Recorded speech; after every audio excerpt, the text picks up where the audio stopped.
The old saying goes that a camel is a horse designed by committee, and so we can only guess at which grotesque and misshapen member of the animal kingdom would most accurately characterize the monstrous abomination that the England and Wales Cricket Board's new 100-ball competition has become. The headless platypus, the Dementor spider, the four-fanged vampire squid, with 3 fangs in the conventional position and the 4th fang to be deployed at a random location according to the wishes of the opposition fielding captain. If nothing else, there are some cracking potential franchise names in there. The latest wheeze by the ECB has come in reaction to the fierce criticism of its original idea, which was to have a single 10-ball over at the end of each innings.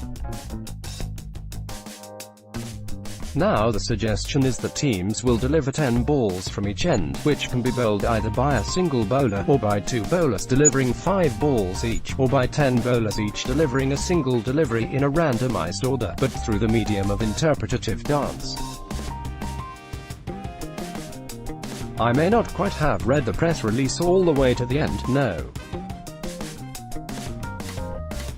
On the face of things, you might find it a touch perverse that the ECB's new simplified, mum-friendly version of the game is to create a format that not even cricket's lifelong obsessives can truly grasp. Or that the response to the widespread backlash over the 10-ball over was not to scrap it, but instead to have an entire innings of them.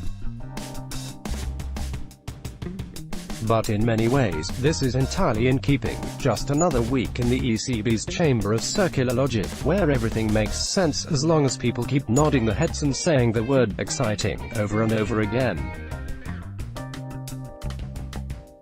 Colin Graves says the revamp will make the game stronger. Getty, what this demonstrates above all is that the ECB has become beguiled by the myth of its own primacy. A body putatively in service of the game, its players, its fans, its regions and roots, has somehow convinced itself that it is the sole and insuperable guardian of the game, and not just administratively, but ethically. Not only does it instinctively know what's best for cricket, but importantly nobody else can. After all, they're not the ECB. They haven't seen the slideshows. They haven't spoken to Mumsnet, and so, over a period of months and years, we have moved to a position where what the ECB wants is by definition virtues, and so virtue must by definition be anything the ECB wants. Voices in opposition are disregarded, derided, or even, in the case of one prominent cricket journalist, threatened with legal action. Internal dissent is sidelined or steamrolled. A culture of obfuscation and stealth, verging at times on misinformation, a casual mendacity, has taken a slow and unshakable grip. And at the head of it all sits Chairman Colin Graves, the ECB's straight-talking, very stable genius. Like many of the ascendant strongmen of the political sphere, Graves is obsessed with polling, enthralled to big money and big power, intolerant to the point of hostility, of the slightest hint of disagreement.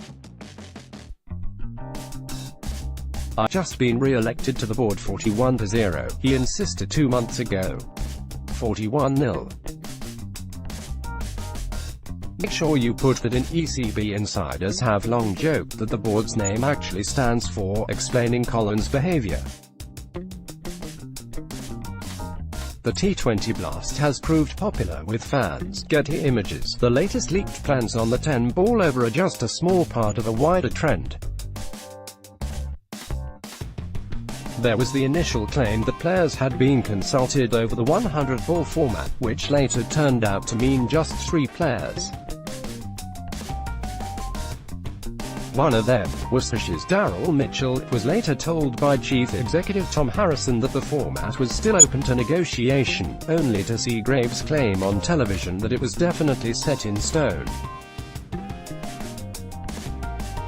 Then there is the lack of openness over compensation payments made to major grounds in years when they are not hosting tests.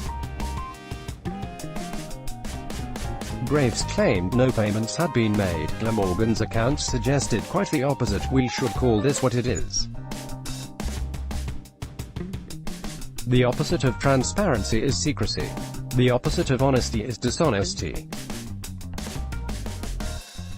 And from the extensive non-disclosure agreements that shrouded the start of the process, to the paranoia over leaks, to the frequently conflicting messages emerging about the new tournament, the ECB has forfeited the right to any benefit of the doubt. If it can be this casual with the truth when it comes to players or its own county chairman, you can well imagine where you stand in the pecking order. We're barely halfway through what has been a magnificent summer of cricket. A star-studded county championship, spectacular crowds for the Royal London 50 over tournament and the Vitality Blast. A 5-match test series against India whets the appetite. Next summer, a home World Cup and men's Ashes series could propel cricket to the very front of the national consciousness. There's scarcely been a better time to be an English cricket fan. PA, in other words, there's scarcely been a better time to be a follower of English cricket. And yet, for the way the ECB talks about its existing audience in opposition to its new target audience, you would be forgiven for thinking we existed in two different universes. We do talk occasionally, you know. We go to the same pubs and schools, we live in the same houses.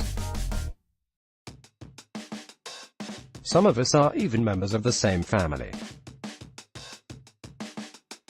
We could have helped spread the word of this new competition, brought friends along, sold it via word of mouth, instead of what we'll probably be doing, which is sniggering in the background as frazzled captains puzzle over the bowling options and an entire section of the cricketing public hopes the whole thing falls flat on its face. The ECB are making it up as they go along. They're making it up as they go along because they can. You could call it the natural corollary of the board that has become so beguiled by its grand vision of the future that it has all but abandoned its stewardship of the present. But even that's too grand a description of it. It's blundering, pure and simple, a well-meaning idea that has long been stripped of all merit through incompetence, incoherence and a simple lack of faith in its own product. The ECB may be excited about its chained circus freak of a competition. But at present, you'd struggle to find anyone else who is. Follow The Independent Sport on Instagram here, for all of the best images, videos and stories from around the sporting world.